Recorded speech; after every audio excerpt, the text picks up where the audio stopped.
Good morning, students. I hope all of you have gone to the 2 videos that I've uploaded of chapter tissues.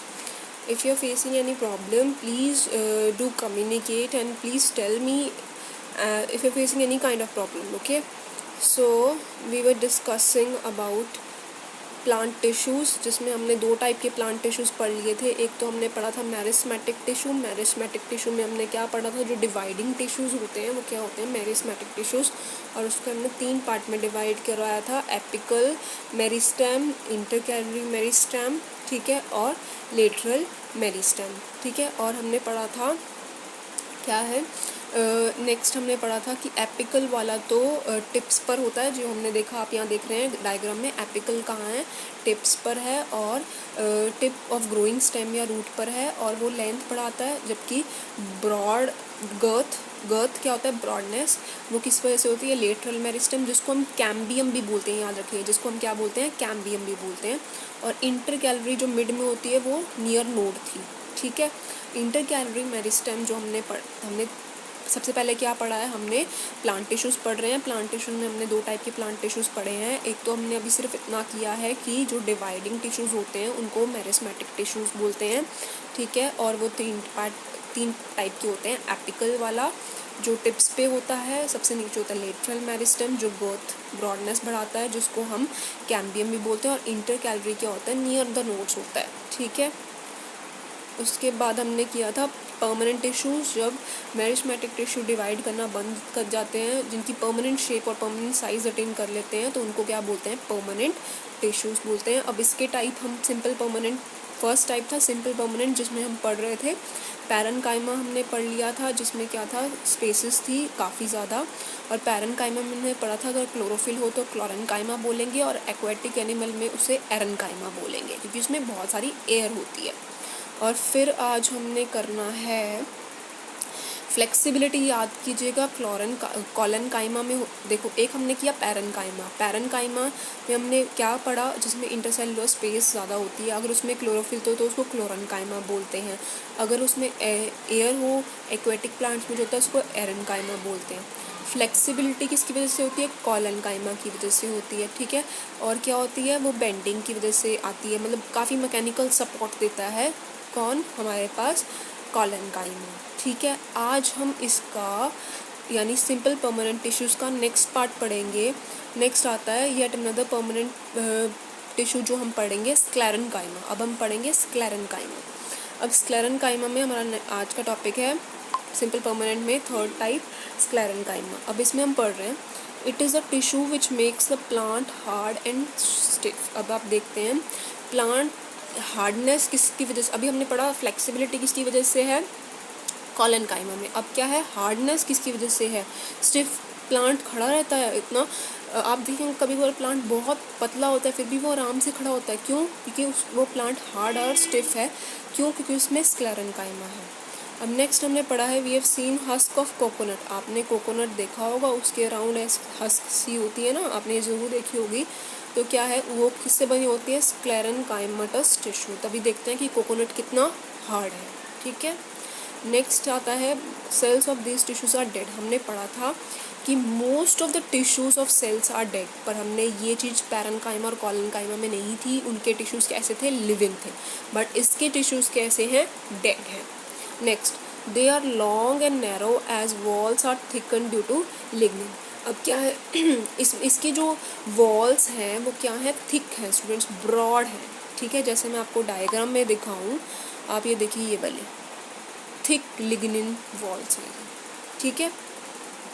अब walls thick है, मतलब इनकी जो internal space है बहुत कम है, ठीक है. आप देखेंगे अंदर काफ़ी कम स्पेस है, ठीक है. और क्योंकि बाहर से अगर कोई चीज़ चौड़ी होगी, थिक होगी, तो अंदर उसको स्पेस कम मिलेगा, तो इसलिए इसकी स्पेस क्या है, थिक लिग्निफाइड वॉल्स की वजह से इसकी स्पेस क्या आ जाएगी, कम आ जाएगी.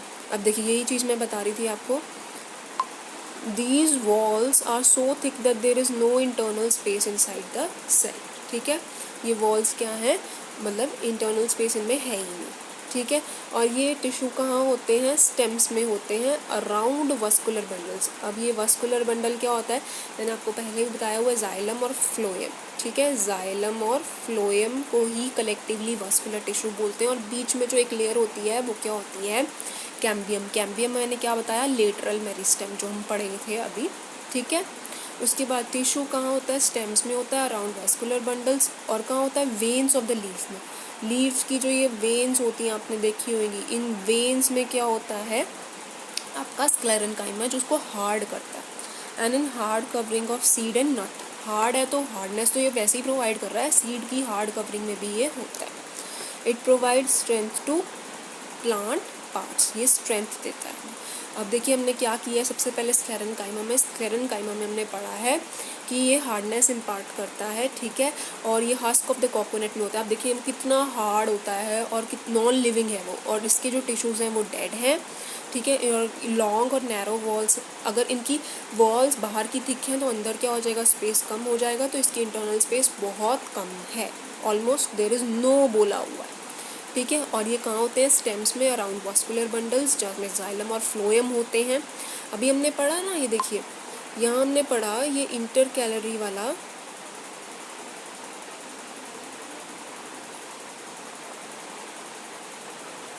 ये देखिए जो हमने लेटरल मेरिस्टेम बोला था, जिसको हमने कैम्बियम बोला था। ठीक है, ये यही है। ठीक है, यही कहीं सिचुएटेड होता है। क्यों, क्योंकि ये क्या है, वेस्कुलर बंडल के आसपास है। और वेस्कुलर बंडल क्या बताया मैंने आपको, जाइलम ऊपर, फ्लोएम नीचे, और बीच में क्या होता है, कैम्बियम। तो ये यहाँ मिलता है हमें। ठीक है, नेक्स्ट आता है, अब यहाँ क्या कह रहे हैं, अब आपने उस दिन मैंने आपको एपिडर्मिस दिखाई थी। एपिडर्मिस क्या होती है, आउटर लेयर। ठीक है, तो एपिडर्मिस के क्या है, what do you observe, the outermost layer of cell को एपिडर्मिस कहते हैं। The epidermis is usually made up of single layer of cell. इसमें क्या होता है, एपिडर्मिस में सिंगल लेयर ऑफ सेल्स होती है। ठीक है, in some plants living in dry habitat. अब ड्राई हैबिटेट क्या होता है, बहुत सूखी सी जगह है जहाँ पर एपिडर्मिस में भी थिकर, एपिडर्मिस क्या हो सकता है, थिक हो सकता है। क्यों, क्योंकि वो प्रोटेक्ट करता है बिकॉज अगेंस्ट, अभी ये देखिए कि अगर हमें पानी अंदर से नहीं लॉस करना, तो बाहर वाली चीज़ अगर थिक होगी, बाहर वाली चीज़ क्या होगी, अगर काफ़ी थिक, जस्ट फॉर एग्जांपल, तो अंदर से पानी बाहर नहीं जाएगा। ठीक है, the entire surface of plant has outer covering of epidermis, ताकि हमें उसको प्रोटेक्ट करना है। It protect all the parts of the plants, सारे पार्ट को प्रोटेक्ट करता है। और epidermal cells on the aerial parts of the plant often secrete a water resistant layer. क्या करता है, एपिडर्मिस एक लेयर सिक्रेट करता है, वैक्सी सी, वाटर रेजिस्टेंट होती है, जो मतलब वाटर अपने ऊपर आने नहीं देगी। ठीक है, this aids in protection against loss of water. अब देखिए, एड्स का मतलब होता है हेल्प करना, in protection against loss of water. हमने अभी बताया कि इसमें से पानी नहीं जाना चाहिए, तो क्या है, उसकी वॉल्स थिक है, बाहर वाली वॉल्स क्या है, थिक है, और इसकी वजह से लॉस ऑफ वाटर नहीं होता, मैकेनिकल इंजरी नहीं होती। ऐसा नहीं होता कि प्लांट इंजर हो जाए ड्राई हैबिटेट में, मतलब गर्म से गर्म जगह पे भी, जहाँ हमारे पास मॉइस्चर नहीं है, वहाँ पे भी ऐसे कोई प्रॉब्लम नहीं आती प्लांट्स को। Invasion by parasitic fungi. अब पैरासिटिक फंगाई क्या है, जो प्लांट को डिजीज़ करता है, उससे भी इन्वेजन यानी प्रोटेक्ट करता है हमारे पास। कौन, हम क्या पढ़ रहे हैं, एपिडर्मिस पढ़ रहे हैं ना, आउटर लेयर, तो ये सब प्रोटेक्ट करती है। Since it has protective role to play, cells of epidermis form a continuous layer without intercellular spaces. हमने पढ़ा कि इसमें कोई भी इंटरसेलुलर स्पेस नहीं होगी, वॉल बहुत थिक होगी और दो सेल्स में स्पेस बहुत कम होगी। मोस्ट ऑफ द एपिडर्मिल लेयर क्या होती हैं, फ्लैट होती हैं। ठीक है, ऐसे कुछ होंगी, लेयर्स कैसे होंगी, फ्लैट होंगी। Often the outer and side walls are thicker than inner wall. ये हम पढ़ चुके हैं, आउटर वॉल थिक होंगी ताकि वाटर का लॉस ना हो।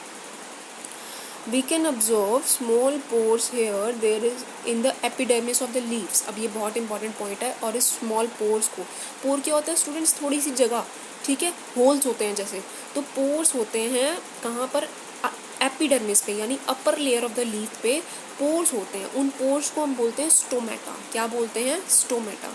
Stomata are enclose by 2 kidney shape cells जिसको गार्ड सेल्स बोलते हैं। जैसे इस टाइप से कुछ होगा, अभी मैं आपको दिखाऊंगी। ये स्टोमेटा होगा और 2 उसके अराउंड क्या होंगे, गार्ड सेल्स होंगे, जैसे किडनी की शेप होती है। These are necessary for exchanging gases with the atmosphere. अब देखिए हम जब इनहेल एक्सेल करते हैं, हम नोज़ का यूज़ करते हैं, वैसे ही क्या है प्लांट्स के क्या होते हैं, होल्स होते हैं, उनके ऊपर पोर्स होते हैं। वो क्या करते हैं, एंट्री ऑफ गैसेस के लिए हमारे पास क्या होता है, उनमें होल्स होता है। एक्सचेंजिंग गैसेस मतलब उनके अंदर जब फोटोसिंथेसिस होती है तो CO2 गैस उसके अंदर जाती है, ठीक है, और O2 उसमें से बाहर निकलती है। तो एक्सचेंज ऑफ गैसेस करने के लिए प्लांट्स के अंदर क्या होते हैं, होल्स को क्या बोलते हैं, स्टोमेटा के अराउंड क्या होते हैं, 2 गार्ड सेल्स होते हैं किडनी शेप के। नेक्स्ट, अब transpiration loss of water in form of water vapour also takes place through stomata. आपको पता है क्या, हम नीचे जब स्टेम क्या करती है, पानी ऊपर लेकर आती है, तो पानी different parts of the plant पे जाता है, तो वो पानी क्या होता है, लॉस ऑफ वाटर भी होता है। आप कभी आप देखते हैं कि पानी ओस की बूंदें से होती हैं उसके ऊपर, लीव्स के ऊपर, क्यों, क्योंकि उसने क्या है, ट्रांसपिरेशन किया, यानी वाटर को लॉस किया इन फॉर्म ऑफ वाटर वेपर। अब यहाँ देखिए, यहाँ मैं आपको दिखाती हूँ स्टोमेटा। ये देखिए, ये है इसका सरफेस व्यू, यहाँ देख रहे हैं आप, ये देखिए बिल्कुल जैसे मैंने आपको बताया था, स्टोमेटा है, यहाँ पे 2 किडनी शेप के गार्ड सेल्स हैं। ये देखिए बिल्कुल यहाँ से क्लियरली विजिबल हो रहा है, ये स्टोमेटा है, स्टोमा भी बोलते हैं इसको, और उसके अराउंड गार्ड सेल्स हैं। अगर हम बात करें लेटरल व्यू की, ऊपर से देखें तो यहाँ पे गार्ड सेल्स हैं, यहाँ देखिए, और स्टोमेटा इसके बीच में होगा। ओके, अब यहाँ देखिए एक बॉक्स आ रहा है जिसमें क्या बोला हुआ है, which gas is required for photosynthesis. आपको पता है फोटोसिंथेसिस के लिए CO2 गैस चाहिए हमें। हमने ये रिएक्शन बहुत बार पढ़ी है, फिर से हम एक बार देख लेते हैं। CO2 प्लस वाटर हमें क्या देता है, C6H12O6, ठीक है, प्लस O2, इसको बैलेंस करेंगे 6 तो ये क्या है, मतलब हमें कौन सी गैस चाहिए फोटोसिंथेसिस के लिए, हमें CO2 गैस चाहिए, और O2 वो प्रोड्यूस करता है। अब नेक्स्ट देखिए, अब बात करते हैं एपिडर्मल सेल्स जो होते हैं of the root whose function is water absorption, commonly bear long hair like parts. अब आपने कैरेट देखी होगी, तो आप देखते हैं कि उसके काफ़ी सारे हेयरी पार्ट्स होते हैं, ठीक है। तो वो क्या करते हैं, increase total surface absorptive area. तो वो क्या कर रहे हैं, देखिए अगर ऐसे किसी के पास क्या है, थिक से यहाँ पर लॉन्ग हेयर है, तो वो क्या कर रहे हैं, वाटर एब्जॉर्प्शन कैपेसिटी को बढ़ाएंगे, यानी सरफेस एरिया जितना बढ़ता है ना। अब एक बात देखिए, अगर आप एक ग्लास में पानी पी रहे हैं, और एक समथिंग थोड़े बिग वेसल में पानी पी रहे हैं, ठीक है, तो क्या होगा, सरफेस एरिया किसका ज़्यादा होगा, ऑब्वियसली वेसल का ज़्यादा होगा।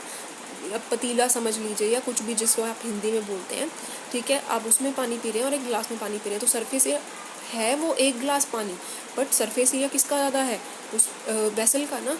तो वैसे ही क्या है, जितने ज़्यादा वो रूट्स होंगे, ठीक है, जितने ज़्यादा वो लॉन्ग हेयर लाइक पार्ट्स होंगे, उतना ज़्यादा सरफेस एरिया बढ़ेगा, उतनी ज़्यादा एब्जॉर्प्शन बढ़ेगी, ठीक है।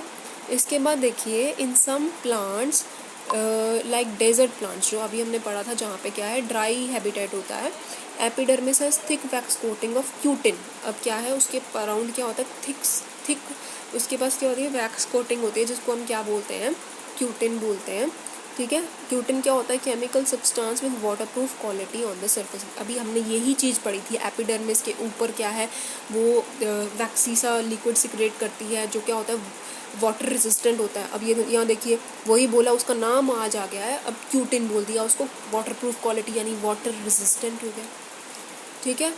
अब ऐसा क्या है, ये आप आगे पढ़ेंगे। नेक्स्ट हम पढ़ते हैं, is the outer layer of branch of tree different from the inner layer of young stem, ये भी हम आगे करेंगे।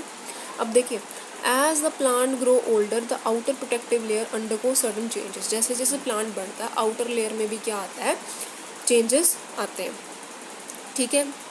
उसके बाद क्या बोल रहे हैं, a strip of secondary meristem located in cortex form layer of cell which constitute the कॉक। अब पहले तो हम ये समझें, ये सेकेंडरी मेरिस्टेम क्या है। सबसे पहले तो प्राइमरी मेरिस्टेम क्या है, जो प्लांट में प्राइमरी ग्रोथ करे। प्राइमरी ग्रोथ क्या हो गई, ऐसे लेंथ बढ़ा दी उसकी, ठीक है। जैसे हमने पढ़ा था एपिकल मेरिस्टम, जो टिप पे था ना स्टूडेंट्स, हमने पढ़ा था मेरिस्मेटिक टिश्यू में एपिकल वाला क्या करता है, लेंथ बढ़ाता है, ठीक है, वो प्राइमरी ग्रोथ कर रहा है। अब यहाँ पे तो उसने हमें बोला कि सेकेंडरी मेरिस्टेम जो कॉर्टेक्स में होता है वो लेयर ऑफ सेल्स बनाता है।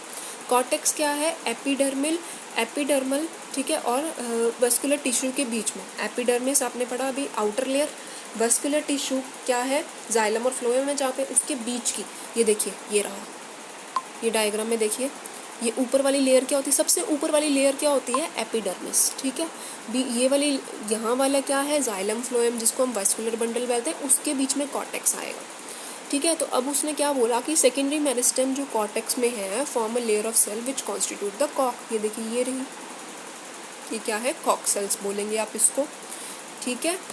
उसके बाद सेल्स ऑफ कॉक आर डेड, हम अब आज हमने यही पढ़ा है, स्क्लेरेन्काइमा भी डेड था, ठीक है।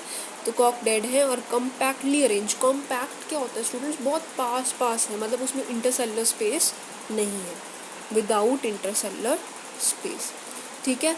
They also have substance called suberin in their walls that make them impervious to gases and water, मतलब कि वो गैसेस और वाटर को एंट्री नहीं देता है। तो हमने आज क्या किया है, आज हमने स्क्लेरेन्काइमा किया है। सबसे पहले तो हमने पढ़ा था पहले meristematic tissue. Meristematic tissue dividing tissue है, उसमें हमने कौन कौन से एग्जाम्पल पढ़ लिए थे, ठीक है। उसमें हमने पहले उसको 3 पार्ट में डिवाइड किया था, एपिकल, इंटरकैलरी और लेटरल, ठीक है।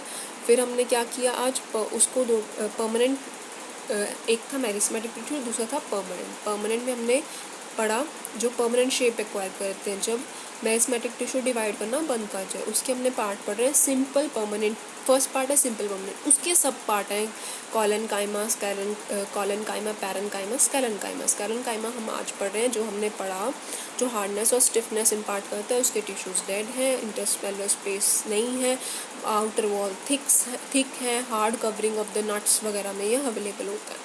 फिर हमने पढ़ा आउटर मोस्ट लेयर को एपिडर्मिस बोलते हैं, उसमें सिंगल लेयर होती है सेल्स की, ठीक है। ड्राई हैबिटेट में कैसे प्रोटेक्शन होती है हमने ये पढ़ा। स्टोमेटा में हमने पढ़ा, स्टोमेटा पोर होता है, उसके अराउंड किडनी शेप के सेल्स होते हैं, गार्ड सेल्स जिससे बोलते हैं, जो ट्रांसपीरेशन मैंने क्या बताया, loss of water in form of water vapour, ठीक है। उसके बाद हमने बस ये पढ़ा कि ये सेकेंडरी ग्रोथ करने में हेल्प करता है। सेकेंडरी ग्रोथ क्या होती है, लेटरल मेरिस्टेम जो करता है, यानी उसकी ब्रॉडनेस बढ़ाना, गर्थ बढ़ाना, ठीक है। तो और फिर हमने लास्ट में पढ़ा कि ये जो होते हैं कॉक सेल्स होते हैं, ये एपिडर्मिस और वस्कुलर बंडल के बीच में होते हैं और ये impervious to gas and water होते हैं। यहाँ पे इसके अंदर सबरिन होता है जो एंट्री नहीं देता गैस और वाटर को, ठीक है। So this was all about today's lecture. Please go through today's lecture before complex permanent tissue. Okay students, so keep studying. If you are facing any problem, feel free to ask either through class comments on Google Classroom app or WhatsApp. Okay, so okay, keep studying.